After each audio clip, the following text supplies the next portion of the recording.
క్రీస్తునందు దేవుని అమూల్యమైనటువంటి రక్తంలో కడగబడినటువంటి పిల్లలారా, చేరువచ్చిన నిల్చున్న అందరికీ ప్రభు నామంలో హృదయపూర్వక వందనాలు.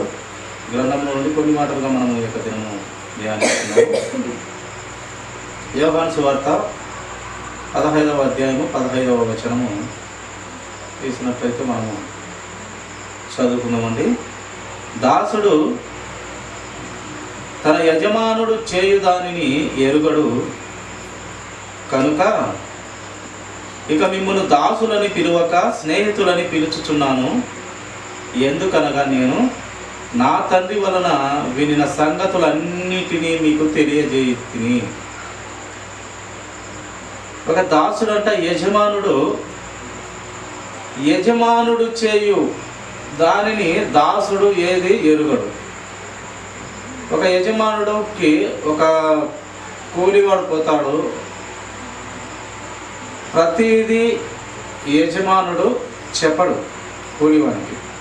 ఆ కూలివాని చేత ఏ పని మీద పిలుచుకున్నాడో ఆ పని మాత్రమే చేయించుకుంటాడు. కానీ ప్రతి విధమైన ఆలోచన కానీ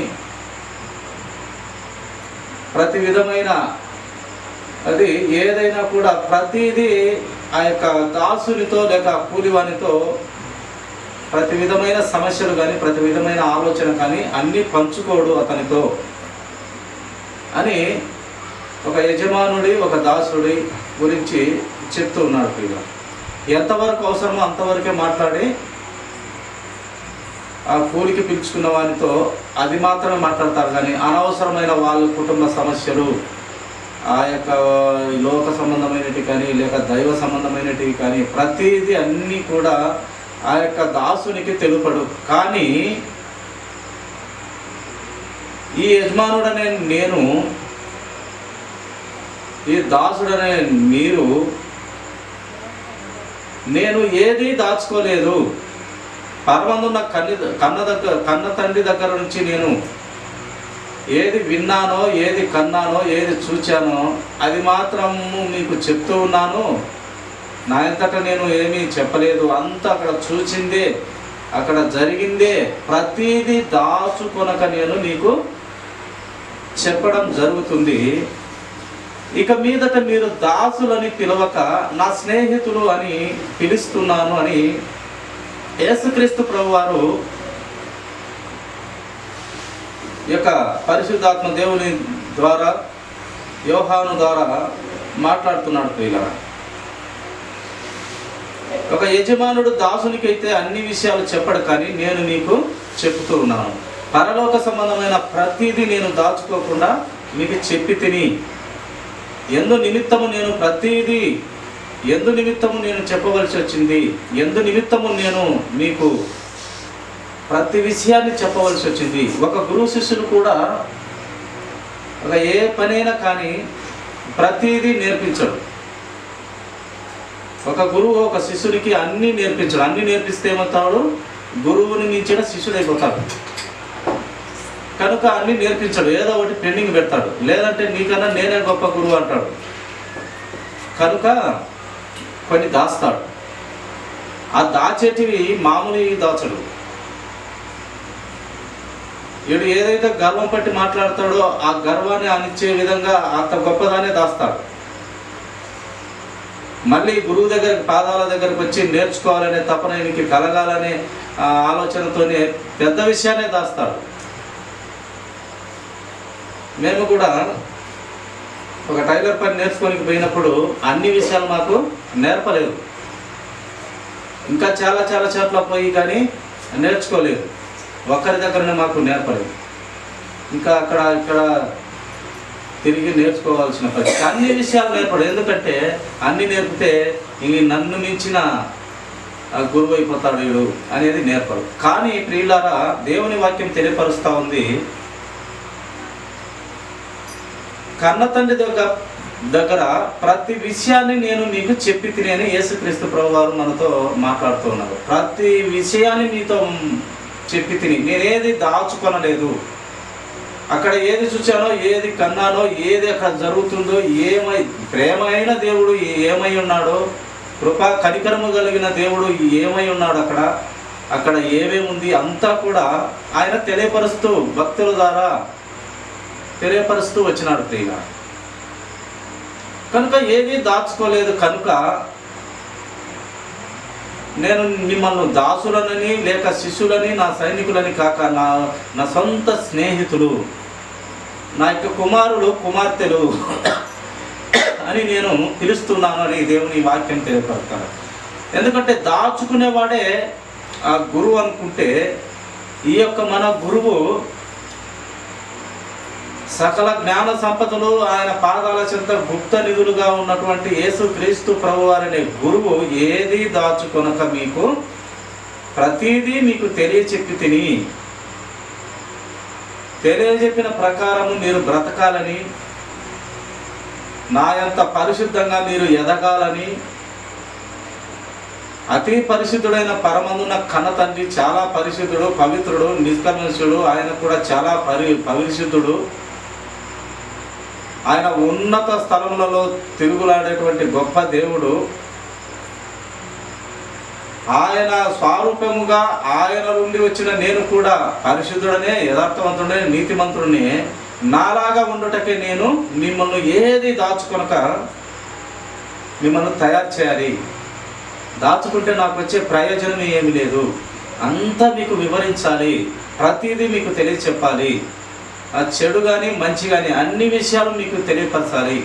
సాతాను ద్వారా, ఈ లోక సంబంధి అయినటువంటి అపవాది ద్వారా మీరు మోసపోకుండానట్లు ప్రతి విషయాన్ని మీరు విశ్వాసులైనా లేక నా రక్తంలో కడగబడినటువంటి పిల్లలైన మీరు ప్రతి విషయాన్ని మీరు గుర్తించే స్థితిలోకి రావాలి. అంత గొప్పగా ఎదగాలి, నా ఎంతటోళ్ళు కావాలి, నా పరిశుద్ధత ధరించుకోవాలి, నా ఎంత మంచి ఆలోచనలు కలిగి ఉండాలి మీ హృదయాలలో, మీ యొక్క తలలో. ఎందుకంటే ఏది హృదయంతో నిండబడుతుందో ఆ యొక్క నిండబడినటువంటి మాటలే నోరు మాట్లాడుతుంది. కనుక మీ యొక్క హృదయాలలో మంచి తత్వాలు, మంచి ఆలోచనలు, ప్రభు చిత్తాలు, ప్రభు కోరికలు, ప్రభు ఆలోచనలు నింపబడితే మీరు పాపమును అసహించుకొని పరిశుద్ధుడైన దేవుని వైపు తిరిగి ఆ యథార్థత, ఆ యొక్క పరిశుద్ధత, ఆ నీతి, అలాగే పట్టుదల, నిరీక్షణ, ఓర్పు ఇవన్నీ మీకు బోధపడాలి. ఇవన్నీ మీరు తెలుసుకోవాలి. మీకు శ్రమలు, ఇరుకులు, బాధలు, అనేక శోధనలు ఎందుకు కలుగుతాయంటే ఈ భూలోకములో ఈ యొక్క జీవన శైలిలో ప్రతిదీ మీకు తెలియబడాలి, ప్రతిదీ మీరు అనుభవించాలి. ప్రతిదీ అనుభవిస్తేనే మీకు జీవితం విలువ తెలిసి వస్తుంది అని దేవుడు ప్రతిదీ, ఒక జ్వరం కానించి ఒక పెద్ద సమస్యల వరకు మన శరీరంలో పెడతాడు. మన మానసికంగా ఎన్నో సమస్యలు మన ఎదుట ఉంచుతాడు. అన్నీ భరించి అన్నీ తట్టుకొని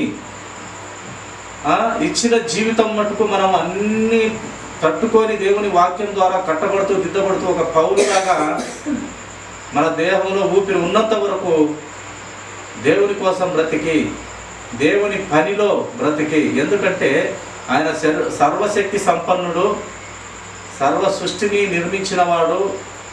నిర్మించిన దేవుడు. అంతేకాక ఆయన పోలికలో, ఆయన స్వరూపంలో మనము నిర్మించుకున్న గొప్ప దేవుడు.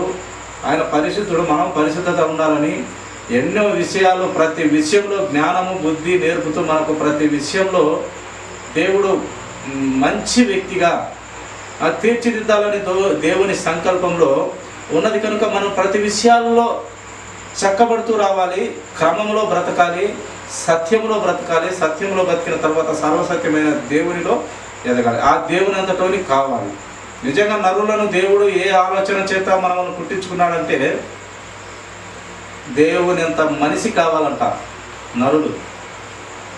కానీ మన బ్రతుకులంతా బాల్యం నుండి చెడ్డవే, మన నీతి క్రియలన్నీ మురికి గుడ్డలతో సమానమే. అయినప్పటికీ అన్నీ తెలుసు దేవునికి, అయినప్పటికీ విలువైన రక్తం చేత కడుగబడిన నా యొక్క యథార్థవంతమైన నిష్కలంకమైన రక్తంతో కొనబడినటువంటి పిల్లలు మీరు.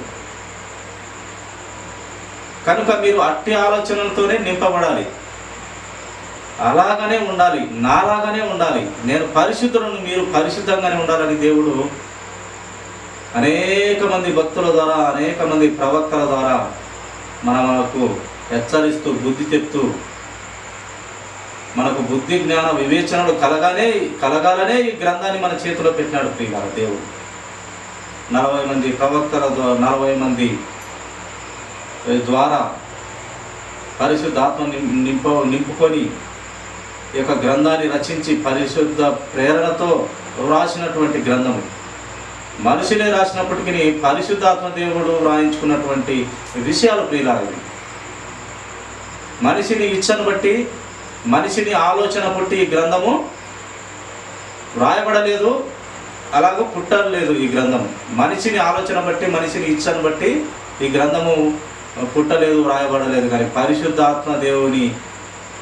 ఆత్మను పొందుకొని వ్రాయబడింది. అంటే దేవుడే చక్కగా మనుషుల ద్వారా 40 మంది భక్తుల ద్వారా పరిశుద్ధాత్మతో నింపబడి దేవుడు వ్రాయించినాడు. ఇది మనిషి పలికినప్పటికీ దేవుడు వ్రాయించినటువంటి అమూల్యమైనటువంటి మాటలు ప్రియులారా. అందుకే అంత శక్తి, అంత బలము, అంత జ్ఞానము, అంత బుద్ధి వివేచన ఉంది. ఎందుకంటే ఈ లోకంలో ఇప్పుడు ఒక డాక్టర్లే కానీ, ఒక సైన్సే కానీ ఎంతలా అభివృద్ధి అయింది అంటే అంతలా అభివృద్ధి అయింది. దీని అంతటికీ జ్ఞానము, బుద్ధి, వివేచన ఎలా కలుగుతున్నాయి, ఎలా తెలుసుకుంటున్నారంటే ఒక బైబిల్ గ్రంథమే మెయిన్ గ్రంథముగా. ఈ గ్రంథంలోని విషయాలను బట్టి ఇంతమంది బుద్ధిమంతులు, మేధావులు అయినారంటే బైబిల్ గ్రంథమే. చాలామంది ఒక పెన్ను కానించి ఏరోప్లేన్ వరకు, ఒక పెన్ను కానించి విమానం వరకు కనుగొనబడింది. ఎక్కువ దేవుని జ్ఞానం పొందుకొని ఇన్ని జ్ఞానంతో తెలుసుకున్నారు, కనుగొన్నారంటే ఎక్కువగా క్రైస్తవ బిడ్డలు, ఆయన రక్తంలో కడగబడినటువంటి బిడ్డలే పెన్ను కానించి విమానం వరకు కనుగొన్నారంట పిల్లలు. ఎందుకంటే బైబిల్ గ్రంథము ఒక 66 పుస్తకములే కాదు, దేవుని జ్ఞానానంతటిని మన మనుష్య జాతికి ఎంత జ్ఞానం అవసరమే అంత పెట్టినాడు. మళ్ళీ ఎక్కువ పెడితే మనము కూడా నేనే దేవుణ్ణి చెప్పుకుంటారో ఏమో అనేసి దేవుడు ఆయన చిన్న వెర్రితనం లాంటి జ్ఞానాన్ని బైబిల్ గ్రంథంలో పెట్టాడు. చిన్న వెర్రితనము. ఈ బైబిల్ గ్రంథం అంతా కూడా దేవుని ఆలోచనలో ఆయన చిన్న వెర్రితనం పెట్టాడంట. ఫుల్లుగా పెడితే మనం తట్టుకోలేము. అంత జ్ఞానవంతుడు యేసుక్రీస్తు ప్రభువారు. అంత జ్ఞాన సంపదలో ఆయన పాదాల చెంత ఉన్నటువంటి మహా గొప్ప గురువు ఆయన. కనుక అట్టి గురువు, అంత జ్ఞాన సంపద కలిగిన గురువు పాదాల చెంత మనం అనుదినము ఆయన నోటి మాటలు మనము నేర్చుకున్నట్లయితే, విన్నట్లయితే మన బ్రతుకులు సవరించబడతాయి, దిద్దుకొనబడతాము, దేవుని సత్యంలో బ్రతకబడతాము, బ్రతుకు మార్చుకొని సత్యంలో బ్రతుకుతాం ప్రియులారా. అందుకే దేవుడి గ్రంథాన్ని మనకు ఇవ్వటం జరిగింది. కనుక ఆయన దాసునుడి కాక నా స్నేహితులని పిలుస్తున్నాడు. స్నేహితులే కదా ఏది దాచుకోకుండా చెప్తాము. ముఖ్యమైన స్నేహితులకు, ప్రాణం పెట్టే స్నేహితులకు ఏది దాచుకోకుండా ప్రతిది ఇంట్లో ప్రతి సమస్యను కూడా చెప్పుకుంటాం. ఎవరికి చెప్పుకుంటాము? స్నేహితులకు తప్ప ఎవరికి చెప్పము. ఆ స్నేహితుడు నమ్ముతాం కనుక చెప్తాము.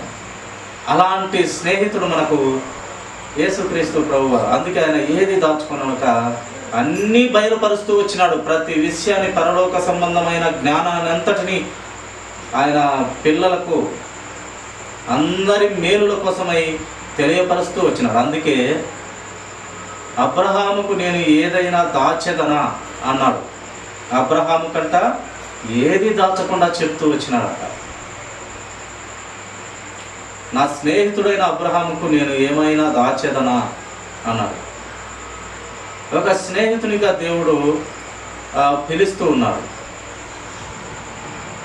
కనుక ప్రియ సహోదరుడా, నీ నా జీవితాలలో ఆ స్నేహితునిగా భావించిన దేవుడు ఎన్నో జ్ఞాన విషయాలు, పరలోక సంబంధమైన విషయాలు ఇంతమంది భక్తుల ద్వారా ఇంత గొప్ప సాక్షి సమూహం గ్రంథంలో పెట్టి మనకు బుద్ధి నేర్పుటకు, జ్ఞానం నేర్పుటకు, సత్యంలో నుండి సర్వసత్యంలో బ్రతుకుటకు దేవుడు కృప చూపించి ఇంత గొప్ప సాక్షి సమూహం గ్రంథంలో పెట్టినాడు.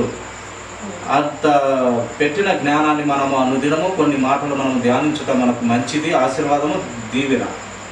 నీతిమంతుని జ్ఞాపకం చేసుకున్నట మనకు ఆశీర్వాదం ప్రియుల.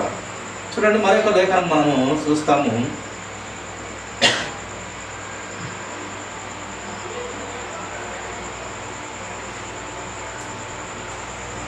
రోమీయులకు రాసినటువంటి పత్రిక అపోస్తలుడైన పౌలు గారు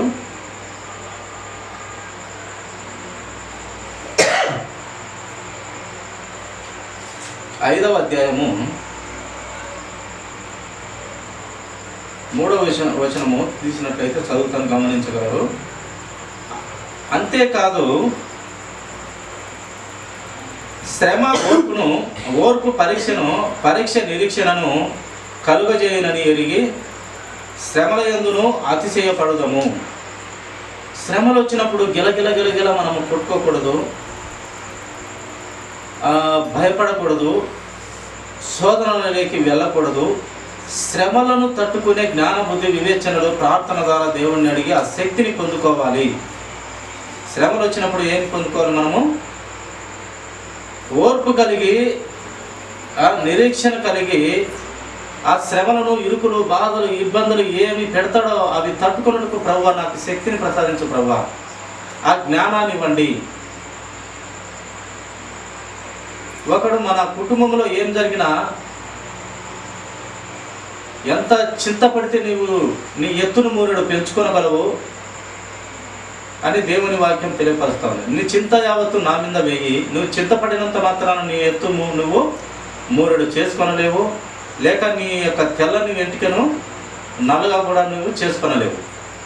ఏమీ నీతో కాదు, కానీ సృష్టికర్త చేత అవుతుంది కనుక ఆయన మీద ఆధారపడు అని లేఖనం మనకు తెలియపరుస్తాము. మనతో ఏమీ కాదు, కనీసం ఒక తెల్లనింటికను కలర్ వేసి నల్లగా అయితే చేసుకోగలం, కానీ దాన్ని శాశ్వతంగా నల్లగా మనం చేసుకోలేము. మనం అడ్డదారిలో వెళ్ళి దాన్ని కలర్ వేసుకొని నల్లగా చేస్తాం, కానీ పూర్తి పరిపక్వతలో దాన్ని నల్లగా చేయలేం. అది దేవుని వలన సాధ్యమవుతుంది. ఎందుకంటే ఆయన 100 సంవత్సరాలలో గర్భాలు ఆగిపోయిన తర్వాత కూడా, శక్తి ఉడికిపోయిన తర్వాత కూడా గర్భాలను తెచ్చి పిల్లల్నిచ్చిన దేవుడు. ఆయనకు అసాధ్యమైనది ఏది కాదు. కనుక ఆ యొక్క అసాధ్యం కానీ దేవుడే పెట్టినటువంటి శ్రమలు, ఇరుకులు, బాధలు ఆయన మీద భారం వేసి అడుగుదాం. మనం చింతపడుట వల్ల, లేక మనం బాధపడి దిగులు పడి మన ఎముకలను ఊరికే ఈ ఇబ్బందులు పాలు చేసుకొని అనేక రోగాలు ఎక్కువైతాయే, కానీ మన చింత యావత్తు ప్రభు మీద పెట్టి ప్రార్థనలో ప్రభువా ఈ సమస్య, ఈ పరిస్థితి, ఈ బాధలు, ఈ ఇరుకులు, ఈ ఇబ్బందులు, ఈ అనారోగ్యత, ఈ డబ్బు సమస్య అన్నీ కూడా ప్రభువుకు చెప్పుకొని నిశ్చింతంగా ఉండాలి. కనుక మన ప్రతి శ్రమ, ఓర్పు, ఈ పరీక్షలన్నీ కూడా దేవుడు పెడతాడు. పిల్ల శ్రమలు, ఇరుకులు, బాధలు, ఇబ్బందులు, పరీక్షలు ఇవన్నీ పెడతాడు. ఎందుకంటే నిన్ను బాగా ఒక శిల్పకారుడు శిల్పాన్ని బాగా చెక్కి మంచి శిల్పాన్ని తయారు చేసినట్టుగా నిన్ను ప్రతి విషయంలో చెక్కి నిన్ను వజ్రంగా, మంచి బంగారు లాంటి అన్నిటినీ సేవకుడు గ్రంథంలో ఎత్తుకులాడి ఇలా ఉండకూడదు, ఇలా ఉండాలి, దేవుని సత్యంలో ఇలా బ్రతకాలి, అలా బ్రతకాలని అనేక విషయాలు చెప్తున్నప్పటికీ గ్రహింపక, సరిగా నమ్మక అసత్యంలోనే బ్రతుకుతున్నాం. సత్యమైన దేవుని దగ్గరకు రావట్లేదు. ఆ సత్యమైన దేవుని దగ్గరికి రావాలంటే ముందు మనం ఎలా ఉండాలి? సత్యంగా నడుచుకోవాలి, క్రమంలో బ్రతకాలి, దేవుని భయభక్తులు కలిగి ఆయన ఆజ్ఞలను పాటిస్తూ బ్రతకాలి. నరులమే, బుద్ధిహీనులమే, బలహీనులమే అయినప్పటికీ వాక్యం ద్వారా కట్టబడుతూ దిద్దబడుతూ బ్రతకాలి. బాల్యం నుండి మనము చెడ్డవారమే, పనికివారమే, దరిద్రులమే, కానీ వాక్యం ద్వారా మనము దిద్దబడుతూ రావాలి, కట్టబడుతూ రావాలి, మార్చుకుంటూ రావాలి, బ్రతుకు దిద్దుకుంటూ రావాలి. చక్కగా ఆయన కట్టడలు మనము బ్రతుకులో ఉండులాగున కనపరుచుకుంటూ, మనకు వీరికి వారికి కనపరచుకోవాల్సిన అవసరత లేదు, తండ్రికి కనపరుచుకుంటే మనకు మంచిది. వారికే వీరికో కనపడాలని కాదు, కానీ మన యథార్థత మనము చివరి వరకు కాపాడుకోవాలి. పౌలు గారు అన్నట్టుగా చివరి వరకు నేను నా యొక్క పరిశుద్ధతను, యథార్థతను చివరి వరకు కాపాడుకుంటుంది, నాకు నీతికి ఉంచబడినదని. ఇప్పుడు ఎవరైనా చెప్పగలరా అంటే ఎవరు చెప్పలేని స్థితిలోనే ఉన్నారు. ఎందుకంటే ఈ యొక్క నిరీక్షణ, విశ్వాసము, నమ్మకము, పట్టుదల, ఓపిక ఇవన్నీ నశించిపోయినాయి. వాక్యం అయితే వింటాము కానీ విశ్వాసము కనపరచటలేదు, నిరీక్షణ కనపరచటలేదు, పట్టుదల సన్నగిలిపోతుంది. ఈ లోక సంబంధమైన ఆలోచనలతోనే నలిగి మగ్గిపోతున్నాను. ప్రతి వారము దేవుని మాటల ద్వారా సేవకులు చెప్తూ ఉంటారు, ఎన్నో విషయాలు చెప్తారు. ఎన్ని వారాలు వెళ్ళింటాము, ఎన్ని సంవత్సరాలు, ఎన్ని రక్షణ అనుభవం, ఎంతమంది, ఎంత దైవజనులు, ఎంత సత్యంలో వారు ప్రతిష్ఠితులై పరిశుద్ధాత్మను నిండుకొని ఎన్నో విషయాలు వాళ్ళు పరిశీలించి ఇక్కడ వాక్యము అక్కడ వాక్యము జతపరిచి సత్యము ప్రకటించుటకు ఎన్నో ప్రయాసాలు పడి తెలుపుతూ ఉంటారు. ఇది పరిస్థితి, ఇలా ఉండాలి, అలా ఉండాలి, సంఘాలను ఇలా కట్టుకోవాలి, అలా కట్టుకోవాలి అని అపొస్తలులు నాటిన ఆ బండ మీద, ఆ పునాదిలో నుంచి వచ్చిన బోధన ఎంతోమంది చెప్తూ ఉంటారు. అయినప్పటికీ విశ్వాసత సన్నగిల్లిపోతూ ఉన్నారు. విశ్వాసము మనకు ఆవగించేంత విశ్వాసం ఉంటే ఈ చెట్టును పెకలిచ్చి సముద్రంలో పడులుగా కంటే అది పోయి అలా జరుగుతుందంట, ఆవగించేంత విశ్వాసం ఉంటే చాలు. కనుక ప్రియ సహోదరి సహోదరుడా, నీ నా జీవితాలలో ఆవగించేంత విశ్వాసాన్ని కనపరుచుకోవాలని దేవుడు ఆశ కలిగినాడు. యోబు గారు గుమ్మడికాయంత విశ్వాసాన్ని చూపించాడు. అలాగే అబ్రహాం గారు, విశ్వాసులకే తండ్రి అయిన అబ్రహాము, నిరీక్షణకే ఆధారం లేని, విశ్వాసానికే బలం పుంజుకోలేని సమయంలో బలంగా నమ్మినాడు దేవుణ్ణి. ఒక్క కుమారుని పుట్టించి త్యా అంటే రెడీ అన్నాడు. అది విశ్వాసం. మనకు ఇంట్లో మిరపకాయ లేదు, ఉప్పు లేదంటే ఏంది దేవుడు అన్నీ ఇవ్వలేదే మాకు, దీంట్లోకి ఇంకా ఉప్పు ఇవ్వలేదే, దాంట్లోకి పప్పు ఇవ్వలేదే అని ఎగిరి పడతాం. కుమారుణ్ణి అప్పుడే పుట్టించినాడు, కొన్ని సంవత్సరాలు అయినాయి, ఆ బాలుని ఇవ్వంటే ఓకే ప్రభు అన్నాడు. అది విశ్వాసం అంటే. అందుకే విశ్వాసులకు తండ్రి అయినాడు. అందుకే ఈ విశ్వాసం మనం ఆవగింజంతన్నా కనపరుచుకుందామని మన గ్రంథంలోని భక్తులందరూ తెలియపరుస్తున్నారు. కనుక మనము విశ్వాసము, నిరీక్షణ, పట్టుదల, ఓర్పు ఇవన్నీ క్రైస్తవ బిడ్డలకు ఉండాలి ప్రియులారా. ఎందుకంటే ఈ లోకంలో మనము ఈ పాపపు జీవితాన్ని ఒకప్పుడు మనము క్రీస్తు రక్తము ద్వారా మనము రక్తము ద్వారా మనము పరిశుద్ధపరచబడి బాప్తిసం ద్వారా మనము సమాధి చేయబడినాము. ఒకప్పుడు సమాధి చేయబడిన మన పాత రోత జీవితాన్ని, సమాధి చేయబడిన దానిని ఇంకా మళ్ళీ ఆ దాని జోలికి వెళ్ళకూడదు. ఆ వెళ్ళకుండా బ్రతకాలంటే వాక్యంతో మనము ధ్యానించుకుంటూ, బ్రతుకులో కనపరుచుకుంటూ, విశ్వాసత ఏంది, పరిశుద్ధత అంటే ఏంది, మన క్రియలు సరి అయిన విధంగా కాపాడుకోవాలి, చివరి వరకు కాపాడుకోవాలి ప్రియులు.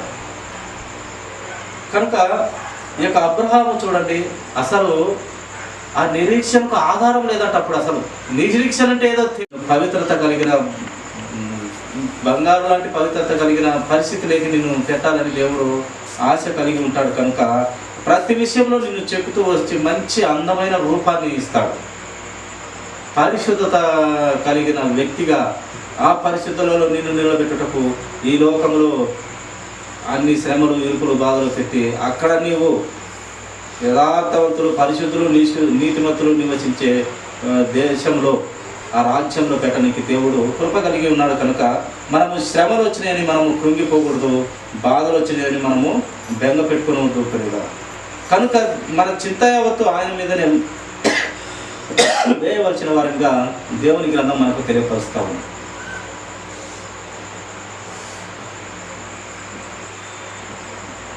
చూడండి, ఒక మాట దేవుని గ్రంథంలో ధ్యానిస్తాము. రోమీలకు రాసినటువంటి పత్రిక, అదే రోమీలకు రాసినటువంటి పత్రిక 4వ అధ్యాయము 18వ వచనం ఒక మాట చదువుదామండి. నీ సంతానము ఇలాగూ ఉండునని చెప్పిన దానిని బట్టి తాను అనేక జనములకు తండ్రి యగునట్లు నిరీక్షణకు ఆధారము లేనప్పుడు అతడు నిరీక్షణ కలిగి నమ్మెను. అబ్రహాము గురించి ఇక్కడ అపోస్తలుడైన పౌలు గారు పరిశుద్ధాత్మ ప్రేరణ ద్వారా, పరిశుద్ధాత్ముని ద్వారా వ్రాయిస్తూ వచ్చినాడు. నిరీక్షణకు ఆధారము లేని సమయంలోనే అబ్రహాము యేసుక్రీస్తు ప్రభువు